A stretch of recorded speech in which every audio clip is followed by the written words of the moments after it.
ನಮಸ್ಕಾರ ಎಲ್ರಿಗೂ, ಹೇಗಿದ್ದೀರಾ? ಎಲ್ಲರೂ ಚೆನ್ನಾಗಿದ್ದೀರಾ ಅಂತ ಭಾವಿಸ್ತೀನಿ. ಈ ವಾರದ ಇನ್ನೊಂದು ಹೊಸ ಸಂಚಿಕೆಯಲ್ಲಿ ನಿಮ್ಮೆಲ್ಲರಿಗೂ ದೀಪಕ್ಸ್ ಕಿಚನ್ಗೆ ಸ್ವಾಗತ ಬಯಸ್ತಾ ಇದ್ದೀನಿ.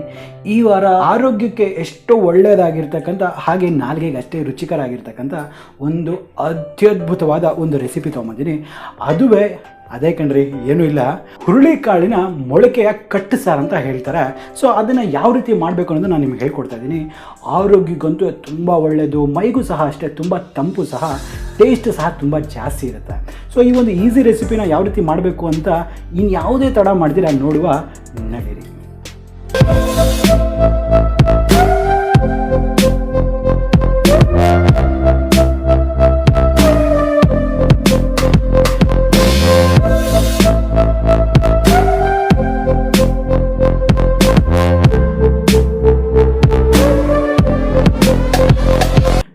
ಈಗ ಈ ಒಂದು ಹುರುಳಿಕಾಳಿನ ಮೊಳಕೆಯ ಸಾರು ಮಾಡಲಿಕ್ಕೆ ಬೇಕಾಗಿದ್ದ ಸಾಮಗ್ರಿ ಏನಂತ ಹೇಳಿದ್ರೆ, ಇದು ಬಂದ್ಬಿಟ್ಟು ಹುರುಳಿಕಾಳು. ಇದು ನೋಡಿ ಚಂದವಾಗಿ ಈ ರೀತಿ ಮೊಳಕೆ ಬಂದಿದೆ. ಸೊ ಇದು ಒಂದು 200 ಗ್ರಾಮ್ ಅಷ್ಟು, ಹಾಗೆ ಒಂದು 2 ಟೊಮೆಟೊ, 4 ಹಸಿಮೆಣಸಿನಕಾಯಿ, ಒಂದು ಸ್ವಲ್ಪ ಕೊತ್ತಂಬರಿ ಸೊಪ್ಪು, 2 ಟೇಬಲ್ ಸ್ಪೂನಷ್ಟು ತುರಿದಿರ್ತಕ್ಕಂಥ ಕೊಬ್ಬರಿ, 1 ನಿಂಬೆ ಹಣ್ಣು, ಒಂದು 2 ಎಸಳು ಕರಿಬೇವಿನ ಸೊಪ್ಪು, 10 ರಿಂದ 12 ಬೆಳ್ಳುಳ್ಳಿ, 1 ಇಂಚಿನಷ್ಟು ಶುಂಠಿ, ಅರ್ಧ ಟೀ ಸ್ಪೂನಷ್ಟು ಸಾಸಿವೆ, 2 ಲವಂಗ, 1/4 ಟೀ ಸ್ಪೂನಷ್ಟು ಅರಿಶಿನ, ರುಚಿಗೆ ತಕ್ಕಷ್ಟು ಉಪ್ಪು. ನೆನಪಿರಲಿ, ಇಲ್ಲಿ ಹರಳುಪ್ಪನ್ನು ತಗೊಳ್ತಾ ಇದ್ದೇನೆ. ನೋಡಿ, ಇಲ್ಲಿ ಮೊದಲನೇದಾಗಿ ನಾನು ಏನು ಮಾಡ್ತೀನಿ ಅಂತ ಹೇಳಿದ್ರೆ, ಇಲ್ಲಿ ಒಂದು ಕುಟಾಣಿ ತೊಗೊಂಡಿದ್ದೀನಿ. ಈ ಕುಟಾಣಿಯಲ್ಲಿ ಈ ಒಂದು 2 ಲವಂಗ ಇದೆ, ಈ ಲವಂಗನ ಹಾಕ್ಕೊಳ್ತೇನೆ. ಹಾಗೆ ಈ 1 ಇಂಚಿನಷ್ಟು ಶುಂಠಿಯನ್ನು ಹಾಕ್ಕೊಳ್ತೇನೆ. ಹಾಗೆ ಈ ಸ್ವಲ್ಪ ಕೊತ್ತಂಬರಿ ಸೊಪ್ಪನ್ನು ಇದರಲ್ಲಿ ಹಾಕ್ಕೊಳ್ತೇನೆ. ನೋಡಿ, ಈಗ ಇದನ್ನೆಲ್ಲ ಚಂದವಾಗಿ ನಾವು ಕುಟ್ಟಬೇಕಾಗತ್ತೆ.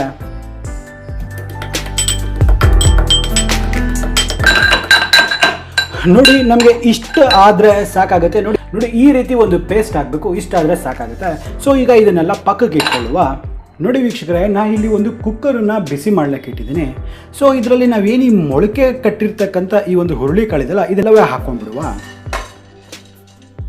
ಇದರಲ್ಲಿ ಈ ಒಂದು 4 ಮೆಣಸಿನಕಾಯಿ ಏನಿದೆ ಇದನ್ನ ಈ ರೀತಿ ಮುರಿದು ಬಿಟ್ಟು ಹಾಕುವ.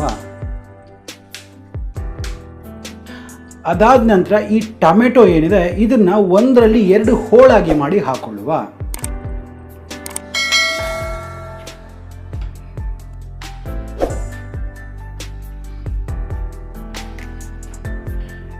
ಇದರಲ್ಲಿ ಈಗ ಈ ಸ್ವಲ್ಪ ಅರಿಶಿಣವನ್ನು ಹಾಕೊಳ್ಳುವ. ಹಾಗೆ ಇದಕ್ಕೆ ಬೇಕಾಗಿರೋಷ್ಟು ನೀರನ್ನು ಹಾಕೊಳ್ತೇನೆ. ಇಲ್ಲಿ ಹೆಚ್ಚು ಕಮ್ಮಿ ನಾನು 800 ರಿಂದ 900 ml ನೀರಷ್ಟು ಹಾಕಿದ್ದೇನೆ. ಈಗ ಫ್ಲೇಮ್ನ ಆನ್ ಮಾಡಿಬಿಟ್ಟು ಈಗ ಇದನ್ನೆಲ್ಲ ಒಮ್ಮೆ ಈ ರೀತಿ ಮಿಕ್ಸ್ ಮಾಡ್ಕೊಳ್ತೇನೆ.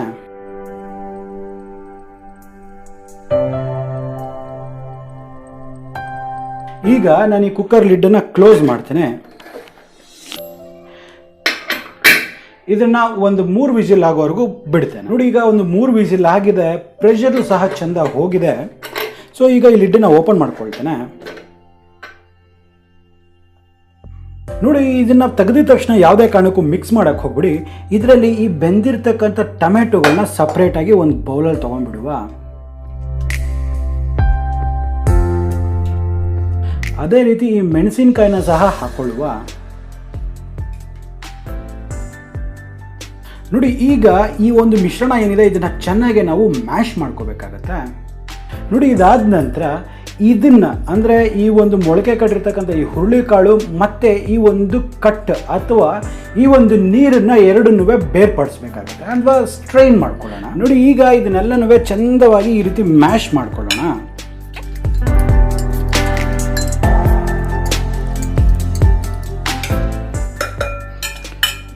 ನೋಡಿ, ಇಷ್ಟು ಮಾತ್ರ ಮ್ಯಾಶ್ ಆದರೆ ಸಾಕಾಗುತ್ತೆ. ಸೊ ಈಗ ಇದನ್ನೆಲ್ಲ ಪಕ್ಕಕ್ಕಿಡುವ. ನೋಡಿ, ಇಲ್ಲಿ ನಾನೊಂದು ಸ್ಟ್ರೈನರನ್ನು ತೊಗೊಂಡಿದ್ದೀನಿ, ಹಾಗೆ ಕೆಳಗಡೆ ಒಂದು ಬೌಲ್ನ ಇಟ್ಟಿದ್ದೀನಿ. ನೋಡಿ, ಈಗ ಈ ಒಂದು ಮೊಳಕೆ ಕಾಳನ್ನು ನೀರನ್ನು ಇದರಲ್ಲಿ ಹಾಕ್ಕೊಳ್ತೇನೆ. ಸೊ ನೋಡಿ, ಈಗ ಈ ಒಂದು ಮೊಳಕೆ ಕಾಳಿನ ನೀರನ್ನು ಕ್ಲೀನಾಗಿ ಇದನ್ನು ಸ್ಟ್ರೈನ್ ಮಾಡಿಕೊಂಡು ಇದನ್ನೆಲ್ಲ ನಾನು ಪಕ್ಕಕ್ಕೆ ಇಟ್ಕೊಳ್ಳುವ. ಇದರಲ್ಲಿ ಒಂದು ಅದ್ಭುತವಾದ ಒಂದು ಪಲ್ಯ ಮಾಡ್ತಾರೆ, ಅದನ್ನು ನಾನು ಇನ್ನೊಂದು ವಿಡಿಯೋದಲ್ಲಿ ಯಾವ ರೀತಿ ಮಾಡ್ತಾರೆ ಅಂತ ಹೇಳ್ಕೊಡ್ತೀನಿ. ಸೊ ಅಲ್ಲಿವರೆಗೂ ಇದನ್ನು ನಾವು ಸಪ್ರೇಟಾಗಿ ತೆಗೆದಿಡುವ. ನೋಡಿ, ಈಗ ಈ ಒಂದು ಕಟ್ ಅಥವಾ ಈ ಒಂದು ತಿಳಿ ಸಾರು ನಮಗೆ ರೆಡಿ ಆಗಿದೆ. ಸೊ ಇದು ನಮಗೆ ಮೇನ್ ಇಂಪಾರ್ಟೆಂಟ್ ಆಗಿರ್ತಕ್ಕಂಥದ್ದು. ಇದು ನೋಡಿ, ಈಗ ಏನಿದು ಸ್ಟ್ರೈನ್ ಮಾಡಿದ್ದೀವಲ್ಲ, ಈ ಒಂದು ಸಾರಲ್ಲಿ ಏನಿದು ಕುಟ್ಟಿ ನಾವು ಚಂದ ಪೇಸ್ಟ್ ಇದೆಯಲ್ಲ ಇದನ್ನು ಹಾಕ್ಕೊಳ್ತೇನೆ. ಹಾಗೆ ನಾವು ಇದು ಸ್ಮ್ಯಾಶ್ ಮಾಡಿರ್ತಕ್ಕಂಥ ಟೊಮೆಟೊ ಮತ್ತು ಮೆಣಸಿನಕಾಯಿಯ ಈ ಒಂದು ಮಿಶ್ರಣ ಸಹ ಇದರಲ್ಲೇ ಹಾಕ್ಕೊಳ್ತೇನೆ. ಹಾಗೆ ಇದರಲ್ಲಿ ಈ ರುಚಿಗೆ ತಕ್ಕಷ್ಟು ಉಪ್ಪನ್ನು ಸಹ ಹಾಕ್ಕೊಳ್ತೇನೆ. ಈಗ ಇದನ್ನು ಚಂದ ಒಂದ್ಸತಿ ಮಿಕ್ಸ್ ಮಾಡುವ.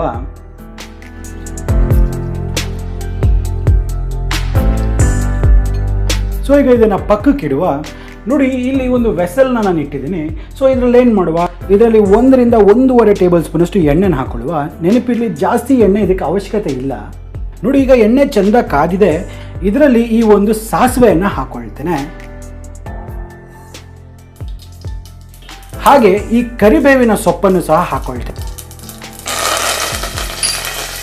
ಅದರೊಟ್ಟಿಗೆ ಈ ಜಜ್ಜಿರ್ತಕ್ಕಂಥ ಈ ಒಂದು ಬೆಳ್ಳುಳ್ಳಿಯನ್ನು ಸಹ ಹಾಕೊಳ್ತೇನೆ. ಸೊ ಈಗ ಇದನ್ನ ಸ್ವಲ್ಪ ಹುರಿಯುವ.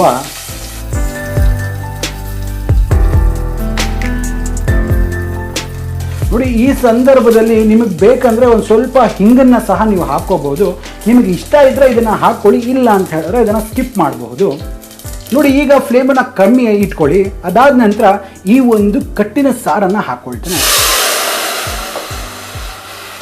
ನೋಡಿ, ಇದರಲ್ಲೇ ಎಲ್ಲ ಒಂದು ಉಪ್ಪು, ಹುಳಿ ಮತ್ತು ಖಾರ ಎಲ್ಲ ಇದರಲ್ಲಿ ಹಾಕಿರ್ತೇವೆ. ಸೊ ಇದನ್ನು ನಾವೇನು ಮಾಡಬೇಕಾಗತ್ತೆ, ಇದನ್ನು ಚಂದವಾಗಿ ನಾವು ಕುದಿಸ್ಬೇಕಾಗತ್ತೆ.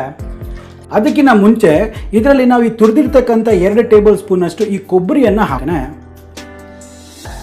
ಈಗ ಇದನ್ನು ಚಂದವಾಗಿ ಒಂದ್ಸತಿ ಮಿಕ್ಸ್ ಮಾಡುವ. ನೋಡಿ, ಈಗ ಇದು ಹೈ ಫ್ಲೇಮಲ್ಲಿ ಒಂದು ಕುದಿ ಬರೋವರೆಗೂ ನಾನು ಇದನ್ನು ಚಂದವಾಗಿ ಕುದಿಯೋದಕ್ಕೆ ಬಿಡ್ತೇನೆ. ನೋಡಿ, ಈಗ ಇದೇ ರೀತಿ ಒಂದು 4 ರಿಂದ 5 ನಿಮಿಷ ಕಾಲ ಇದು ಚಂದಾಗಿ ಬೆಂದಿದೆ. ಸೊ ಈಗ ಲಿಡ್ಡನ್ನು ಓಪನ್ ಮಾಡ್ಕೊಳ್ತಾ ಇದ್ದೀನಿ. ನೀವು ನೋಡ್ತಿರ್ಬೋದು ಎಷ್ಟು ಅದ್ಭುತವಾಗಿ ಕುಕ್ ಆಗಿದೆ ಅಂದ್ಬಿಟ್ಟು.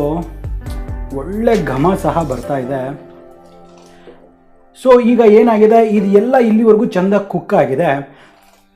ನೀವು ಬೇಕಾದರೆ ಈ ಸಂದರ್ಭದಲ್ಲಿ ಇಲ್ಲಿ ಹುಳಿಗೋಸ್ಕರ ಸ್ವಲ್ಪ ಹುಣಸೆ ಹಣ್ಣಿನ ಹುಳಿಯನ್ನು ಇದನ್ನು ಹಾಕಿಬಿಟ್ಟು ಇದನ್ನು ಕುದಿಸ್ಬಹುದು. ಇಲ್ಲ ಅಂತ ಹೇಳಿದ್ರೆ ಈ ಸಂದರ್ಭದಲ್ಲಿ ಏನು ಮಾಡ್ತಿದ್ದೀನಿ, ಫ್ಲೇಮನ್ನು ಸ್ವಿಚ್ ಆಫ್ ಮಾಡ್ತಾ ಇದ್ದೀನಿ. ನೆನಪಿರಲಿ, ಫ್ಲೇಮನ್ನು ಸ್ವಿಚ್ ಆಫ್ ಮಾಡ್ತಾ ಇದ್ದೀನಿ. ಸ್ವಿಚ್ ಆಫ್ ಮಾಡಿದ ನಂತರನೇ ಈ ಒಂದು ನಿಂಬೆ ಹಣ್ಣನ್ನು ಹಾಕ್ಕೊಳ್ತಾ ಇದ್ದೀನಿ. ಇಲ್ಲಿ ನಾನು ಹುಳಿಗೆ ನಿಂಬೆ ಹಣ್ಣು ಯೂಸ್ ಮಾಡ್ತಿದ್ದೀನಿ. ನೀವು ಬೇಕಾದಲ್ಲಿ ಇದರಲ್ಲಿ ಹುಣಸೆ ಹಣ್ಣಿನ ಹುಳಿ ಸಹ ನೀವು ಉಪಯೋಗಿಸ್ಬೋದು. ನೋಡಿ, ಈಗ ಈ ಒಂದು ಹುರುಳಿಕಾಳು ಮೊಳಕೆಯ ಕಟ್ಟು ಸಾರು ಏನಿದೆ ಇದು ಪರ್ಫೆಕ್ಟ್ ಆಗಿ ರೆಡಿ ಆಗಿದೆ. ನೋಡ್ತಿದ್ದೀರಲ್ಲ ಎಷ್ಟು ಅದ್ಭುತವಾಗಿ ಬಂದಿದೆ ಅಂದ್ಬಿಟ್ಟು. ನೋಡಿದ್ರಲ್ಲ ವೀಕ್ಷಕರೇ, ಎಷ್ಟು ಅದ್ಭುತವಾಗಿದೆ ಅಂದ್ಬಿಟ್ಟು. ನಿಮ್ಗೆ ಇಷ್ಟ ಆಯ್ತಾ? ಸೊ ಹಾಗಾದರೆ ಮರೀದಿರ ನಮ್ಮ ಚಾನಲ್ನ ಸಬ್ಸ್ಕ್ರೈಬ್ ಮಾಡ್ಕೊಳ್ಳಿ. ಯಾಕಂದರೆ ಇದೇ ರೀತಿ ನಾನು ಒಳ್ಳೆ ರೆಸಿಪಿಗಳನ್ನ ನಿಮ್ಮ ಮುಂದೆ ತೊಗೊಂಡು ಬರ್ತಾ ಇರ್ತೀನಿ. ಸೊ ಹಾಗಾದರೆ ಸಬ್ಸ್ಕ್ರೈಬ್ ಮಾಡ್ಕೊಳ್ತೀರಾ ತಾನೇ? ಹಾಗೆ ಪಕ್ಕದಲ್ಲೇ ಒಂದು ಬೆಲ್ಲೈಕನ್ ಇರುತ್ತೆ. ಆ ಬೆಲ್ಲೈಕನ್ನ ಟಚ್ ಮಾಡಿಬಿಟ್ಟು ನೋಟಿಫಿಕೇಷನ್ಸ್ನ ಆಲ್ ಮಾಡ್ಕೊಳ್ಳಿ. ಆಗ್ತಾನೆ ನಮ್ಮೆಲ್ಲ ಅಪ್ಡೇಟ್ಸ್ ನಿಮಗೆ ಮೊದಲನೇದಾಗಿ ಸಿಗ್ತಾ ಇರುತ್ತೆ. ಸೊ ಹಾಗಾದರೆ ಮುಂದಿನ ಸಂಚಿಕೆಯಲ್ಲಿ ಮತ್ತೆ ಭೇಟಿ ಆಗ್ತೀನಿ. ಅಲ್ಲಿವರೆಗೂ ಕಾಯ್ತಾ ಇರಿ, ನಾನು ಮುಂದಿನ ವಾರ ಖಂಡಿತ ಬರ್ತೀನಿ. ಸೊ ಹಾಗಾದರೆ ಜೈ ಹಿಂದ್, ಜೈ ಕರ್ನಾಟಕ, ನಮಸ್ಕಾರ.